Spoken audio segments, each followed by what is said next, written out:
C'est une terre où la guerre ne s'est jamais arrêtée.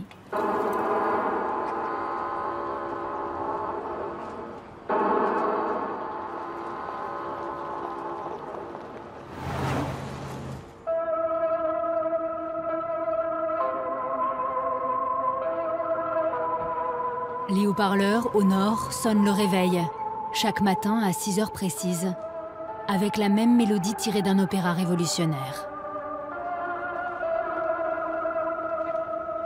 L'histoire d'une jeune infirmière sur le front pendant la guerre, qui cherche son général, qui l'implore de lui montrer le chemin.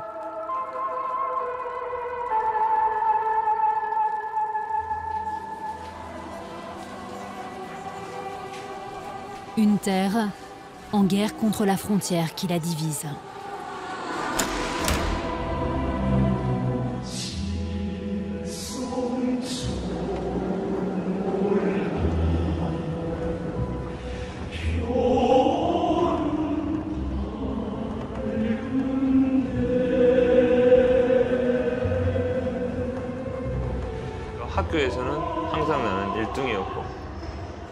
J'ai toujours été le premier de la classe. J'étais apprécié de tous les enseignants. Même à l'école, il y avait une hiérarchie entre les élèves avec, au sommet, le délégué de classe et le responsable politique. J'ai occupé ces deux postes pendant mes études. C'est comme ça que j'ai appris à donner des ordres et à gérer les gens.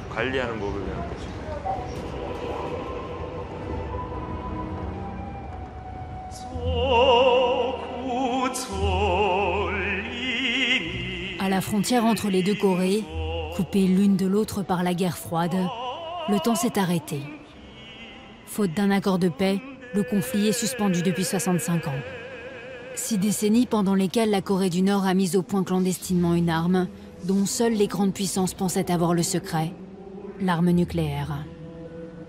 Alors que Donald Trump, qui rêvait de désarmer Kim Jong-un en lui offrant une rencontre historique, vient d'y renoncer, que les deux ennemis reparlent de guerre, comment ce pays, au banc des nations, parmi les plus pauvres de la planète, a-t-il pu se doter d'un tel arsenal? Seuls ceux qui ont fait partie du système en connaissent les secrets. Plusieurs années d'enquête ont été nécessaires pour trouver leurs traces. Ceux qui témoignent ont voulu nous raconter une tragédie en cours de celles et ceux voués à ramener à tout prix de l'argent dans le pays. Celle des hommes du dictateur.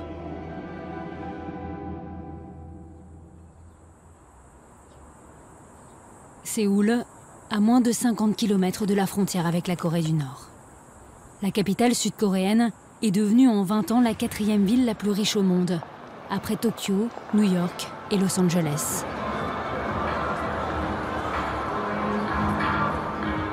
C'est là que se termine souvent la cavale de ceux qui fuient la Corée du Nord. Ce jeune haut fonctionnaire nord-coréen est arrivé à Séoul après un périple de milliers de kilomètres à travers la Chine.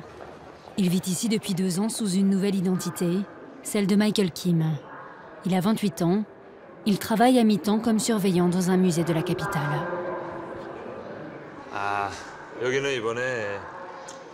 C'est une exposition organisée par la mairie de Séoul d'un appartement témoin de la Corée du Nord, afin de montrer comment les habitants de Pyongyang vivent actuellement.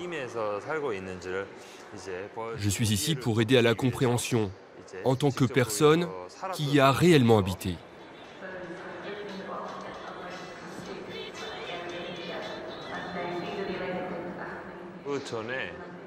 J'ai commencé ma carrière au service de protection et de sûreté de l'État. C'est la CIA de la Corée du Nord. Je travaillais au service financier et j'ai attiré l'attention. Mes compétences ont été reconnues.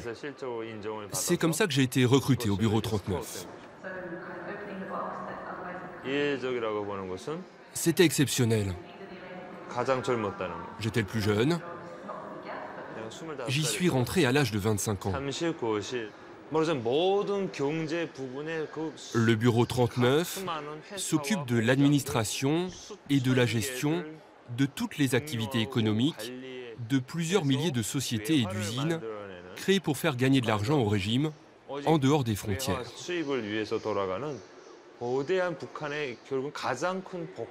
Le Bureau 39 rapporte à lui seul la moitié du produit intérieur brut de la Corée du Nord.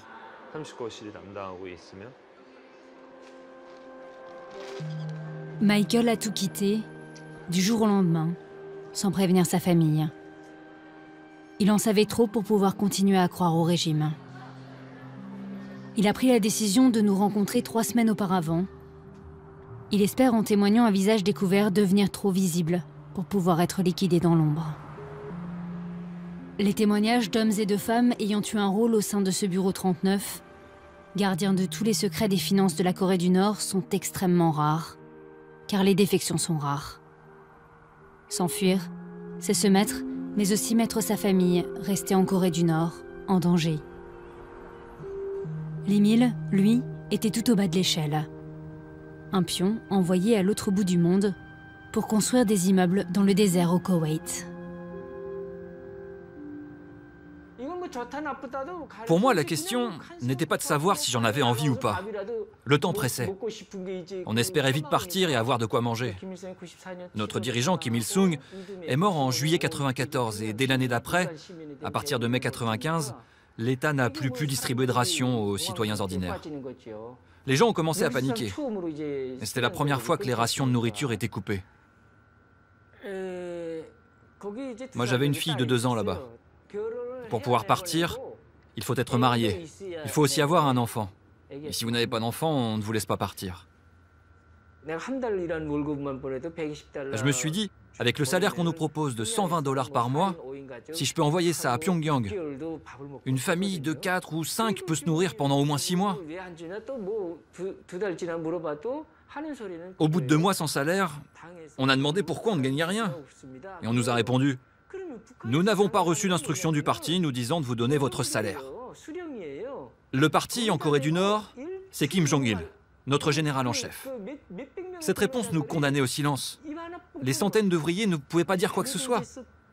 Alors on a continué à travailler, même de nuit, à la lumière de nos lampes torches, en luttant contre le sommeil, travailler en prenant notre mal en patience. J'ai travaillé 5 mois comme ça, sans recevoir de salaire. Je me suis senti trahi.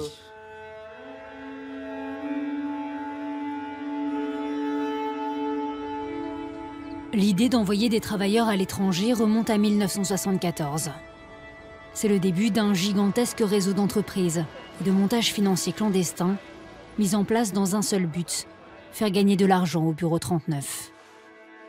Il est né lui aussi de l'autre côté, à Pyongyang. Envoyé à Singapour au début des années 2000 comme représentant de la banque nord-coréenne Northeast Asia Bank, Kim Kwang-jin a fait gagner des dizaines de millions de dollars à la Corée du Nord. En 2003, soupçonné par Pyongyang de divulguer des informations sur les finances du régime, il se réfugie à Séoul, emportant avec lui les secrets des caisses clandestines de la dictature. L'ex-banquier gagne aujourd'hui sa vie en travaillant pour les services secrets sud-coréens. Il les aide à contrer ce régime, auquel il avait dû jurer loyauté éternelle. Notre mission principale est de rapporter des devises étrangères. Et cet argent gagné à l'étranger est secret, complètement secret. Le Bureau 39 a été créé par Kim Jong-il. Voilà comment le système fonctionne. Toutes les sociétés nord-coréennes qui génèrent des devises étrangères sont obligées de le déclarer au Kim. Et ensuite, ils sont tenus de reverser l'intégralité de la somme en liquide. La famille Kim, Kim Jong-un aujourd'hui, et avant ça Kim Jong-il, récupère tout cet argent et ensuite le dépense en fonction de ses propres priorités. Il y a donc en réalité 2 économies, celle de la famille Kim et l'économie nationale, dirigée par le gouvernement central. L'économie aux mains de la famille Kim, je l'ai appelée le fonds de la cour royale.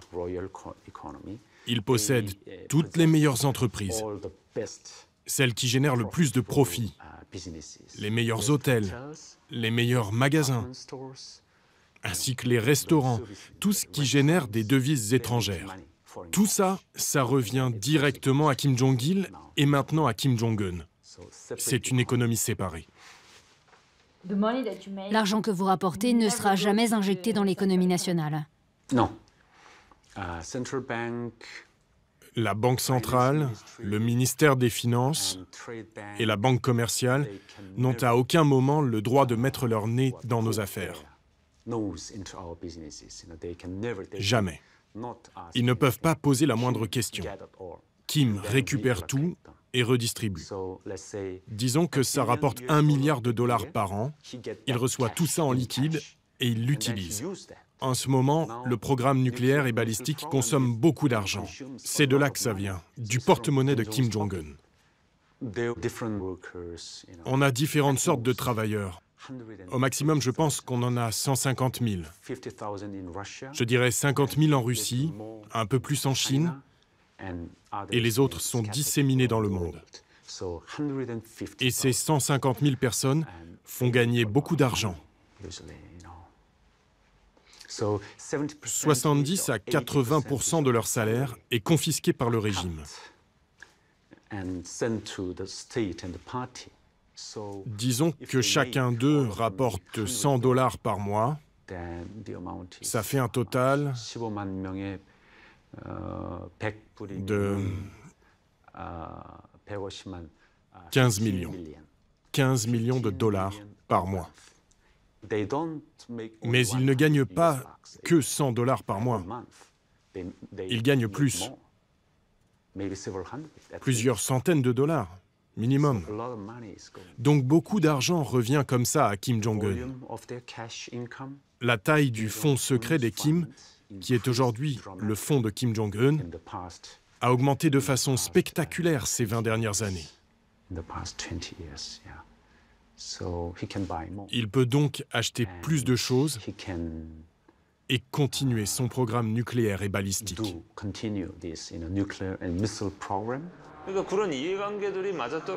Ça se fait surtout avec des pays avec lesquels on partage une certaine compréhension, comme les pays de l'Europe de l'Est, les pays d'Asie du Sud-Est, l'Afrique. On a des travailleurs partout. En Pologne, en Ukraine, en Ouzbékistan, en Mongolie.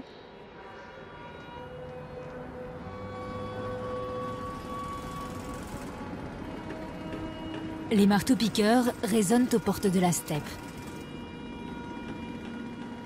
Les yourtes viennent s'agglutiner aux immeubles. Chaque jour, le béton de la capitale mongole, Oulan-Bator, gagne un peu plus de terrain. Communiste pendant 70 ans, la Mongolie a gardé de cette époque ses monuments à la gloire du bloc soviétique, mais elle a rejoint le camp capitaliste à la chute de l'URSS. Elle connaît depuis un exode rural massif. Oulan-Bator doit construire d'urgence des logements, mais ce peuple de nomades manque de main-d'œuvre. La Mongolie doit donc faire appel à des renforts notamment chinois, vietnamiens et nord-coréens. Sur chaque chantier, le travail est réparti de la même manière. Les ouvriers mongols sont chargés des travaux en extérieur. Les Nord-Coréens, plus qualifiés, s'occupent eux des finitions à l'intérieur. Les ouvriers envoyés par Pyongyang vivent sous surveillance de jour comme de nuit. Pour tenter de les approcher plus discrètement, notre traducteur va y aller seul.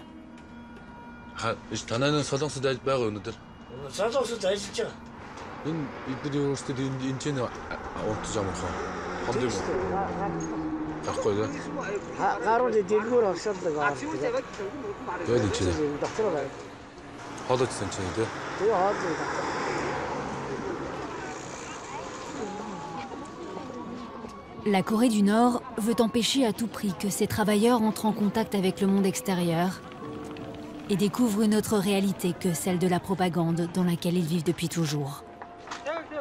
Ils n'ont que très rarement l'autorisation de sortir, toujours en groupe pour se surveiller les uns les autres. Mais nous allons repérer dans les allées du marché d'Oulan-Bator un ouvrier nord-coréen qui semble seul. 좀 얘기 좀 해도 되죠? 같이 이렇게 신발 보면서. 예. 괜찮죠? 그럼 뭐 언제 왔어요? 몽골에? 3년 됐어요. 3년? 오래됐네요. 언제 집에? 1인차 가요? 한 달이면 가요? 와, 그럼 돈 많이 벌겠네. 에이, 몽골 돈 없어요. 왜? 돈 안 줬어요? 많이 못 받았어요. 많이 못 받았다고요? 일하고도 못 받았어요. 그럼 나쁜 놈들이네. 나쁜 놈들 많아요. 그래? 네. 저 한국에 가족도 있어요? 저 자식들 몇 명? 난 자식은 한 사람 이거 처가 지금 임신한 상태에서 나왔어요. 아, 자식도 못 봤어요. 그럼 지금 한 3살? 3살 됐죠. 아, 남자 여자? 남자라고 편지 왔어요. 가서 자식당 봐야 돼요. Les contrats des travailleurs durent en général 3 ans, pendant lesquels ils n'ont pas la possibilité de rentrer chez eux. Peu profitent d'être à l'étranger pour s'échapper, parce que leur famille est en Corée du Nord. Ils savent que sinon ils ne la reverront jamais.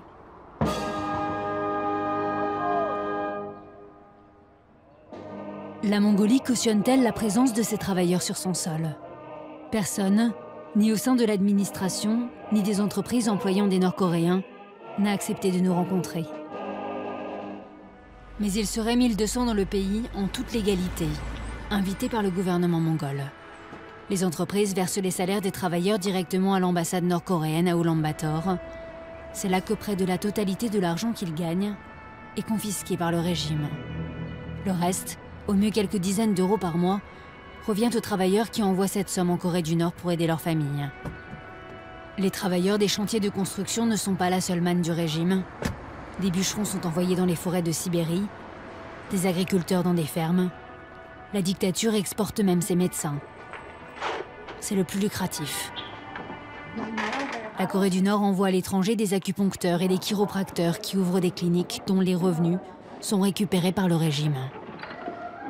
Il en existe 3 à Ulaanbaatar. I would like to interview North Korean workers. No. Can we speak with you? You're North Korean? No. Are you guys North Korean or? Korean. North Korean. Yes? Yes. Can we ask you a question? We want to know why you guys are in Mongolia, what do you do here, for how long you've been here? Ayuka.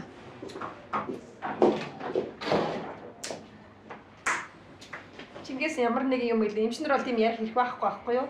Ардсан солонгосын эмчнэр учраас тийм ярихгүй.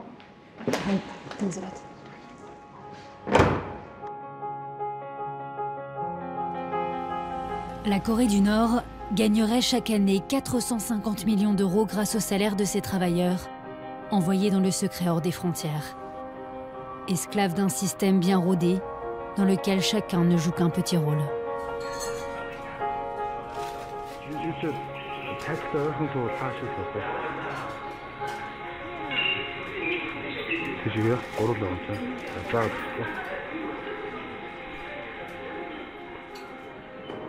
Elles doivent sourire, chanter et danser pour aider leur pays. Il existe 130 restaurants nord-coréens dans le monde, 3 à Ulaanbaatar. Le modèle est à chaque fois le même. Les serveuses vivent et dorment dans le restaurant, sous surveillance permanente, avec l'interdiction de sortir. Les jeunes femmes sont aussi vendeuses, d'alcool, de cigarettes, d'artisanat. Toutes les recettes termineront dans la caisse secrète du régime.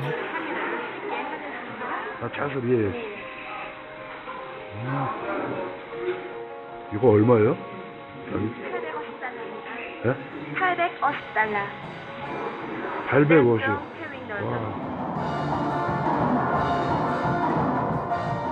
Chaque soir, elles dansent devant les clients pour s'acquitter de leur mission.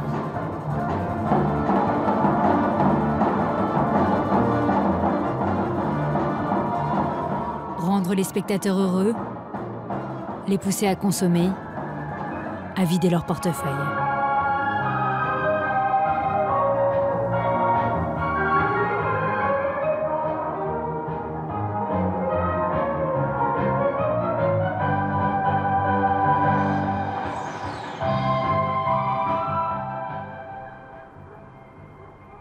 Ce financement secret, il ne doit pas en exister de traces écrites.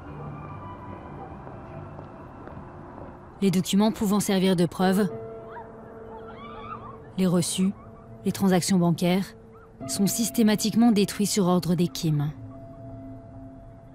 pour cacher son existence à la communauté internationale, mais surtout aux travailleurs et au peuple nord-coréen qui vit à la dure. Pour qu'ils ne se rendent pas compte des millions que la famille Kim se fait sur leur dos.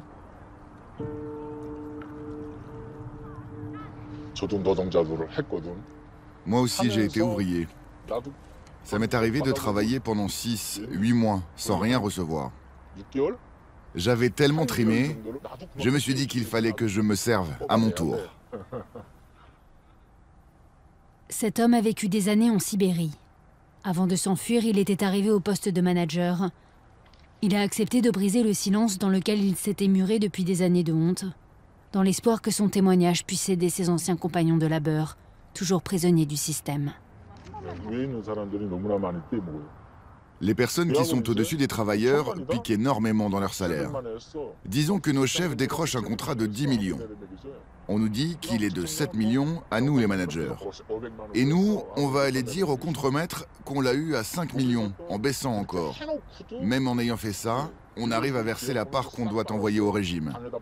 L'autre combine, c'est que s'il a été négocié que 50 personnes fassent le travail, on s'arrange pour ne faire travailler que 20 personnes et on fait travailler le reste ailleurs. C'est comme ça qu'on peut garder pour nous une énorme somme d'argent. Les bons mois, vous réussissez à gagner combien? Quelque chose comme 20 000 $? En un mois? Oui.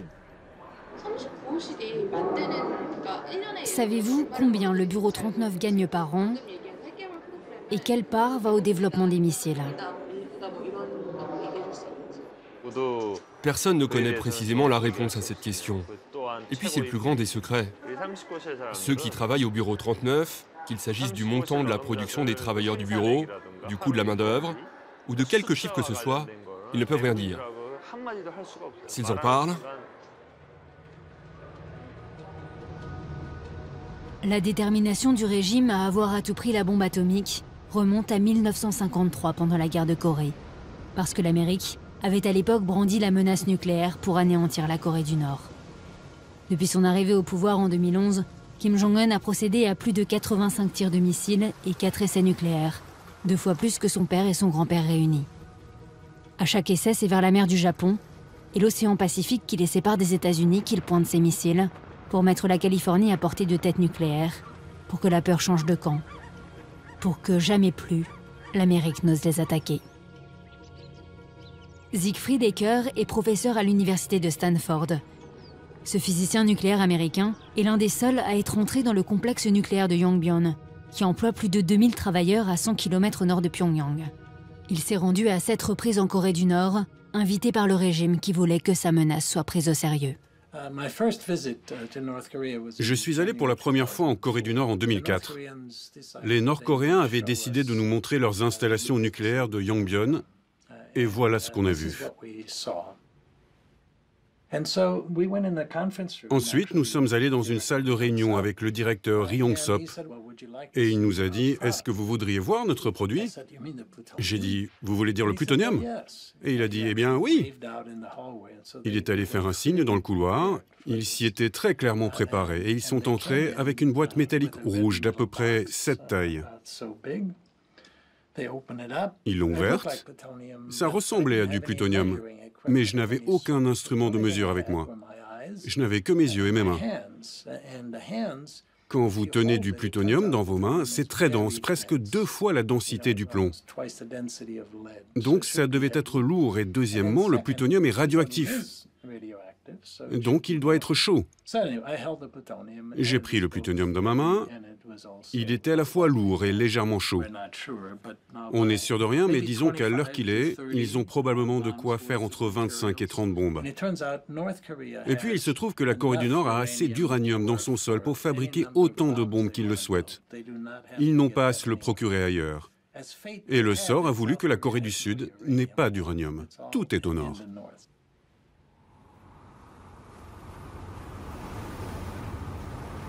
Le 29 novembre 2017, la Corée du Nord prend tout le monde de court, testant son premier missile capable d'atteindre les côtes américaines.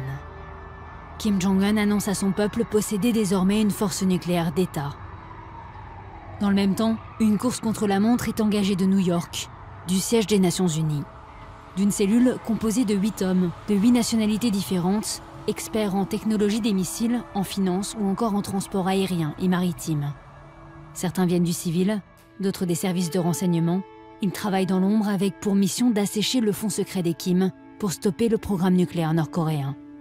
Pour leur sécurité, il n'existe pas de photo de ce panel d'experts. Seul Hugh Griffiths, qui le dirige depuis 2014, a accepté que nous montrions son visage. Les débris de l'une de leurs fusées, qui utilisent la même technologie que leurs missiles balistiques, ont été récupérés par la marine sud-coréenne qui avait des bateaux assez proches pour repêcher l'engin juste après qu'il s'est abîmé en mer. Et ils ont invité le panel d'experts pour examiner ces débris.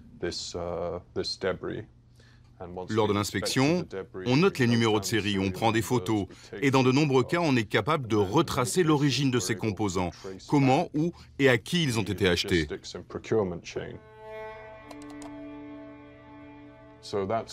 Voilà la fusée, et voilà ce qu'il en reste. Ça, c'est un des propulseurs. Vous voyez, ils sont assemblés ici tout autour.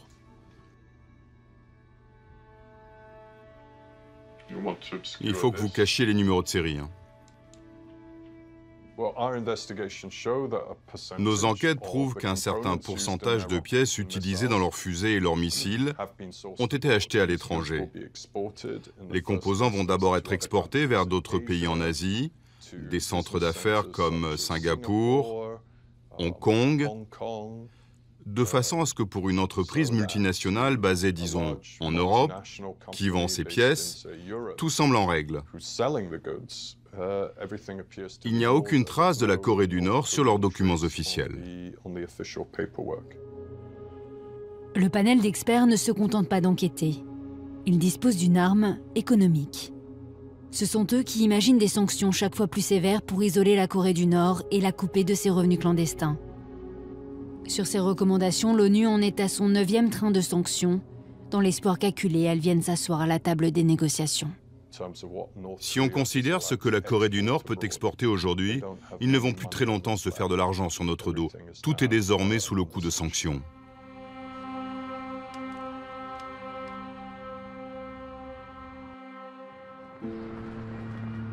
Nous attendions l'autorisation officielle de nous rendre en Corée du Nord depuis 5 mois. Elle va arriver fin mars avec le réchauffement des températures. Les diplomates nord-coréens ne voulaient pas que nous filmions en hiver, de peur que des coupures de courant n'émaillent le voyage. Nous avons obtenu la permission d'entrer en Corée du Nord en train, depuis la Chine et la ville frontalière de Dandong. Nous entrons dans ce pays hors du temps, hors du monde, depuis 1953.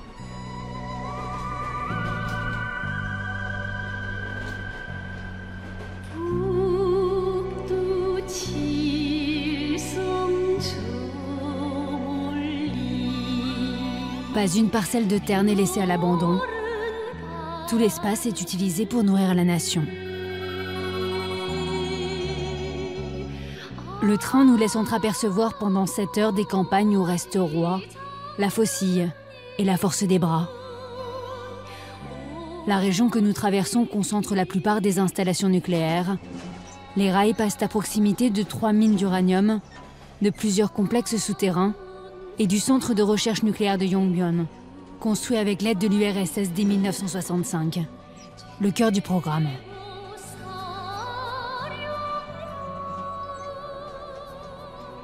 Notre escorte nous attend à Pyongyang, la capitale. Nous entrons dans un monde dévolu aux privilégiés du régime.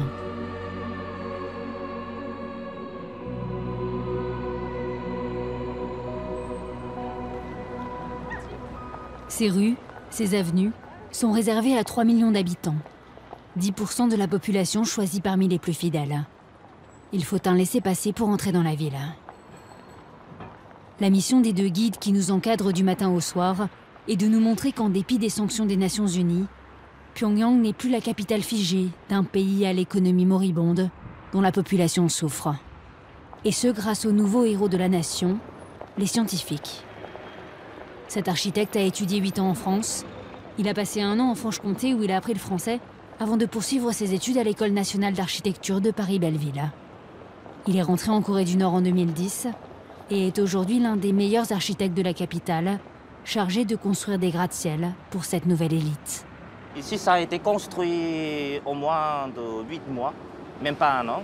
Et voilà, c'était une période très difficile économiquement pour les Coréens, mais voilà, ils ont construit complètement. On veut montrer qu'on peut vivre et on peut se développer et on peut tout faire nous-mêmes. Voilà, donc c'est très important le développement de science. En fait, la science, c'est vraiment le domaine le plus important pour le développement nous-mêmes, en fait. Ici, les habitants, ils ont tous des gens qui s'occupent dans un métier, en fait, sciences et technologie, et les enseignants, tout ça. 몇 살입니까? Voilà, vous voyez ces images. Ça résume tout, en fait. C'est notre chef leader qui attribue directement. Comme ça. C'est un grand...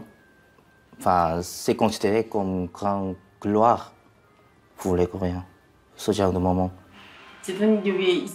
Quand on a emménagé ici, j'étais tellement heureuse que je n'arrêtais pas de pleurer en pensant à son amour. Le maréchal porte beaucoup d'attention aux scientifiques et il lui rend en travaillant dur. Cela fait 30 ans que mon mari est scientifique. 30 ans! Son mari enseigne la mécanique des fluides à l'université Kim-Cheok, l'école polytechnique nord-coréenne. L'appartement qui leur a été alloué fait 200 mètres carrés. Les meubles sont aussi offerts par le régime. Tous, à Pyongyang, ne sont pas logés dans ces tours modernes. Mais cette famille n'est pas non plus une exception. Kim Jong-un inaugure un nouveau quartier par an depuis qu'il dirige le pays. Une 50aine de nouveaux immeubles, tous sortis de terre en quelques mois, et offerts aux scientifiques et à diverses familles méritantes aux yeux du régime. L'une de ces tours abrite l'un des bureaux d'études des architectes de Kim Jong-un.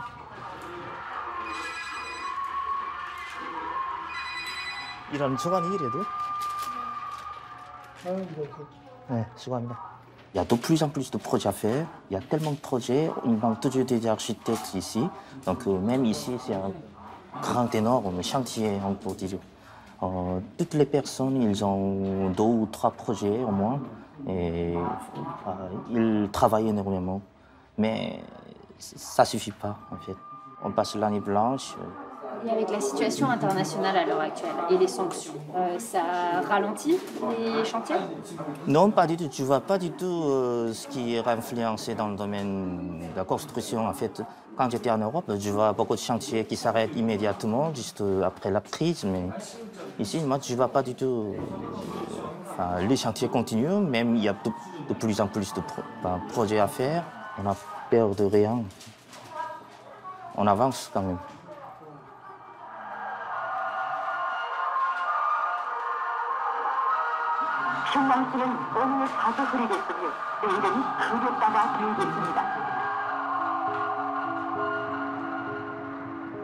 Comment la Corée du Nord finance-t-elle ces nouvelles constructions? Est-elle hermétique aux sanctions? Dans les rues, les tenues monochromes du socialisme ont pris des couleurs en 3 ans. L'ambiance est presque décontractée. Le régime tient toujours sa population d'une main de fer. Le moindre geste, la moindre parole critique peut mener dans l'un des multiples camps de prisonniers politiques que compte toujours le pays. Mais une nouvelle orientation se dessine depuis que Kim Jong-un est au pouvoir. Il a donné ordre de développer l'économie à la même vitesse que le nucléaire.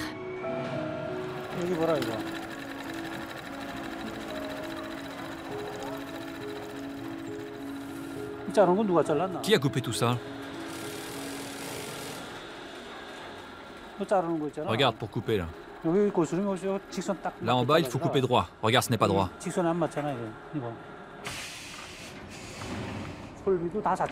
Nous avons construit nous-mêmes nos équipements. Et grâce à ces machines de production coréennes, nous avons pu automatiser certaines lignes d'assemblage et réduire la consommation d'électricité pour augmenter jusqu'à doubler notre capacité de production. Les scientifiques de l'Académie des sciences et les chercheurs de l'université Kim Il-sung, tous ont coopéré pour fabriquer nos équipements. D'où viennent les matériaux pour fabriquer les chaussures?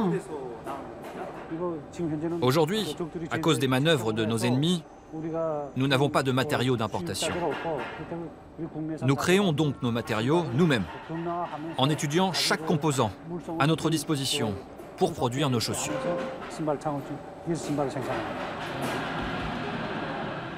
La clé de l'embellie économique tiendrait en deux mots: innovation et adaptation.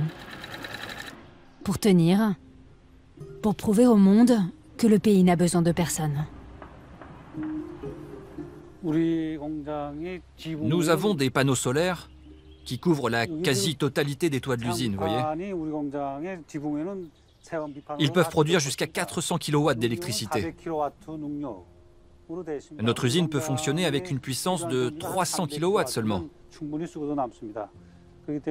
Ce qui veut dire qu'avec la seule électricité de nos panneaux solaires, nous pouvons faire tourner nos usines même dans un contexte de sanctions et de fermeture, sans aucun souci. Dans chaque secteur de l'industrie, Kim Jong-un a fait construire une usine modèle, comme cette usine de chaussures. Toutes ont une salle de contrôle informatisée, en lien direct avec les universités et les centres de recherche de la capitale. Ces usines devraient être ensuite répliquées dans le reste du pays.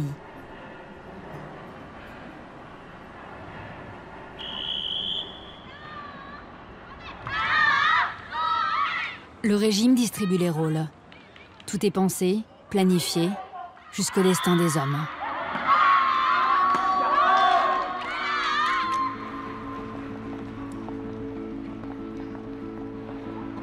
Les jeunes Nord-Coréens voient leur vie se dessiner dès l'école primaire, en fonction de leurs aptitudes, de leurs origines familiales et des besoins du parti. C'est l'État qui choisit pour chacun un métier. Beaucoup sont envoyés gonfler les rangs de l'armée nord-coréenne et son million d'hommes. Le service militaire obligatoire dure 7 ans. Ceux qui réussissent à intégrer l'université Kim Il-sung, la plus prestigieuse du pays, en sont généralement exemptés. C'est ici que sont formés les ingénieurs, mais aussi les futurs économistes, banquiers, hommes d'affaires. La relève du bureau 39.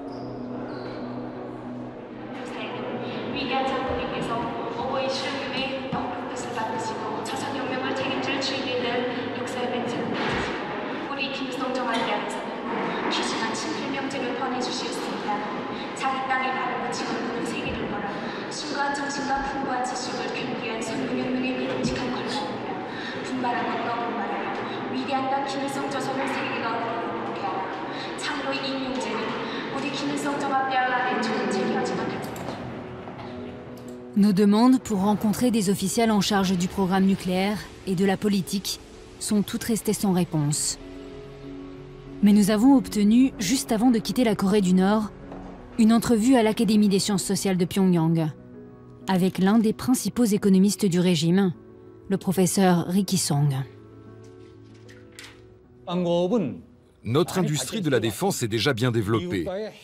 Comme la guerre qui nous oppose aux États-Unis est une guerre nucléaire, nous avons décidé de concentrer nos dépenses militaires principalement sur l'armement nucléaire afin de dissuader une intervention américaine, ce qui nous a permis d'investir plus d'argent dans le développement économique. La Corée du Nord n'aurait-elle pas intérêt à abandonner le développement des armes nucléaires et à ce que les sanctions des Nations Unies soient levées? C'est un enjeu qui nécessite une compréhension profonde de l'histoire. Les États-Unis nous ont déclaré la guerre le 28 juin 1950. 3 jours après, en passant une loi sur le contrôle des exportations, ils ont bloqué toutes les exportations en provenance de Corée du Nord. La même année, en décembre, ils ont passé une loi pour nous désigner comme pays ennemi et nous empêcher tout commerce. Cela veut dire que même à l'époque où nous n'avions pas d'armes nucléaires, les États-Unis n'avaient de cesse que de nous suffoquer économiquement. Il n'y a qu'en étant supérieurs aux Américains avec nos armes nucléaires que nous pouvons assurer un développement économique. Maintenant qu'ils ne peuvent plus nous menacer, même avec leurs armes, nous sommes enfin en mesure de procéder au développement économique sans inquiétude. Qu'est-ce que vous en pensez?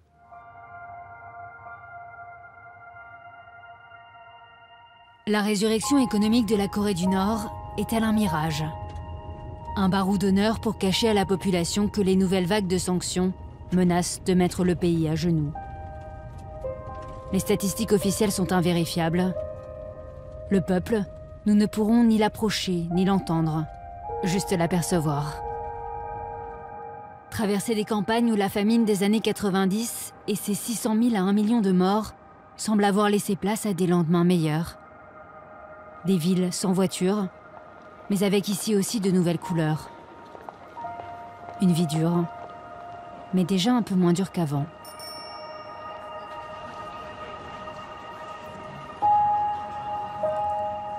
De son enfance passée en partie sous une fausse identité en Suisse, Kim Jong-un a-t-il ramené des rêves de modernisation et d'ouverture?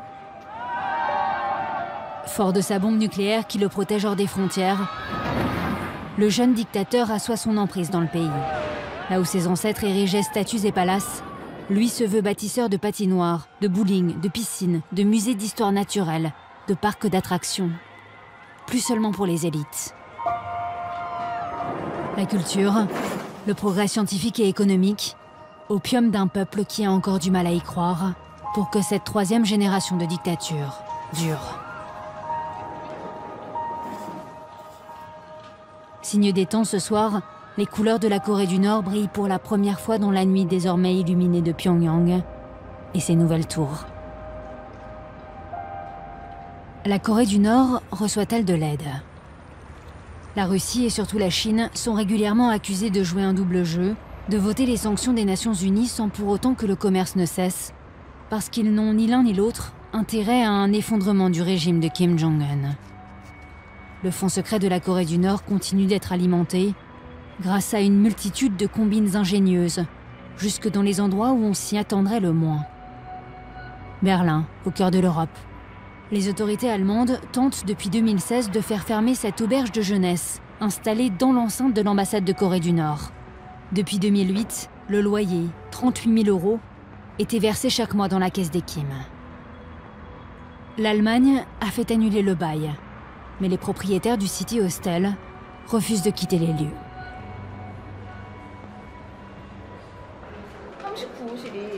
Savez-vous si le bureau 39 gagne de l'argent en France ou en Allemagne? En France ou en Allemagne, bien sûr.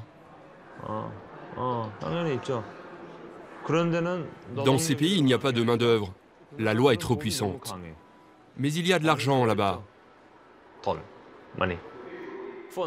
Des fonds. On fait de l'achat et de la vente de biens immobiliers.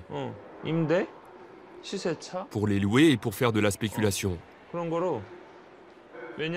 Parce que dans ces pays-là, si on fait des affaires en montrant ouvertement que notre société est une entreprise nord-coréenne, on a tout de suite le droit à une enquête fiscale.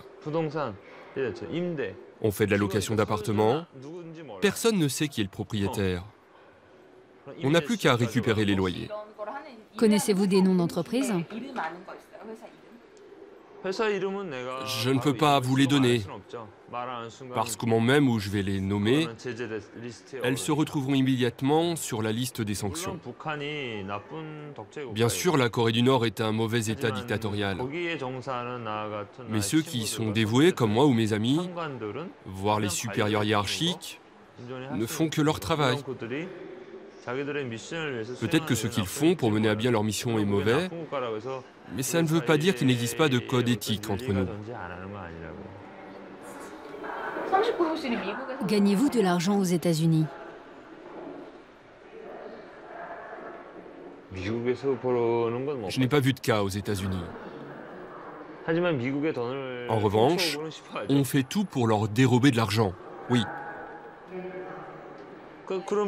Pour ça, nous avons une technique, le piratage informatique, avec des logiciels de rançon, par exemple.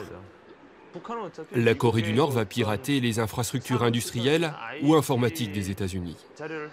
Nous n'avons pas les moyens d'analyser ces données, ni de les utiliser. On fait juste du piratage. Mais en échange de la promesse de ne pas partager ces données, on demande de l'argent. La Corée du Nord est une preneuse d'otages de données informatiques.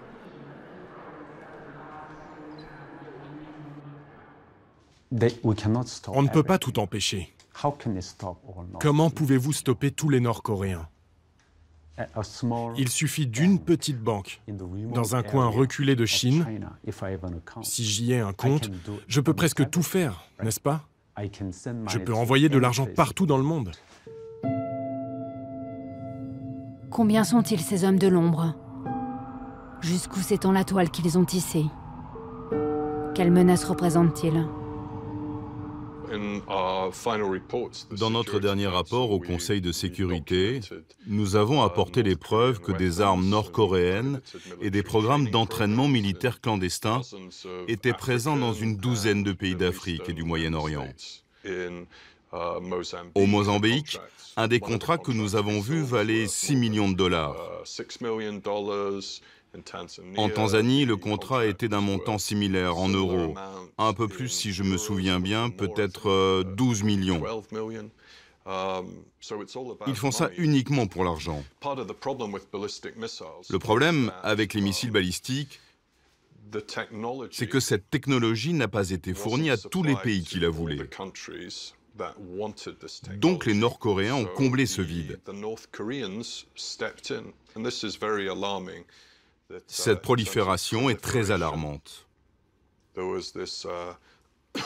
Il y a eu notamment une installation nucléaire en Syrie qui a été mise sur pied avec l'aide des Nord-Coréens. Et ce genre d'opération est très préoccupante. Les Nord-Coréens ont aussi d'immenses stocks d'armes chimiques. Le destin de la Corée devait se jouer le 12 juin à Singapour. Ils s'enlisent dans l'incertitude et la surenchère nucléaire depuis l'annulation de la rencontre entre Donald Trump et Kim Jong-un. 20 années se sont écoulées depuis que Lee Mil a fui le désert koweïtien où il construisait des immeubles. Il est à nouveau père de famille. Il a 2 fils à Séoul qui savent qu'ils ont une grande sœur, quelque part de l'autre côté de la frontière. Faut pas que tu rajoutes un peu d'huile? Non, sinon ça risque d'éclabousser partout.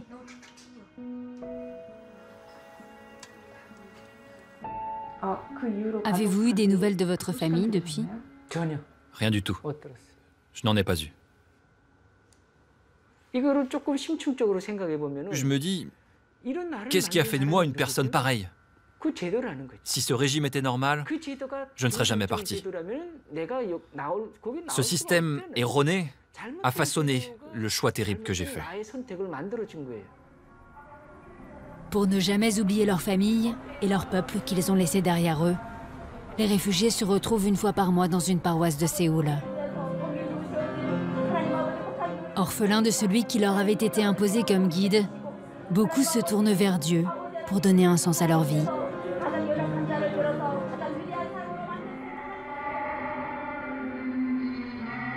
Les hommes toujours aux ordres du dictateur, eux, continuent de bâtir en secret la survie du régime.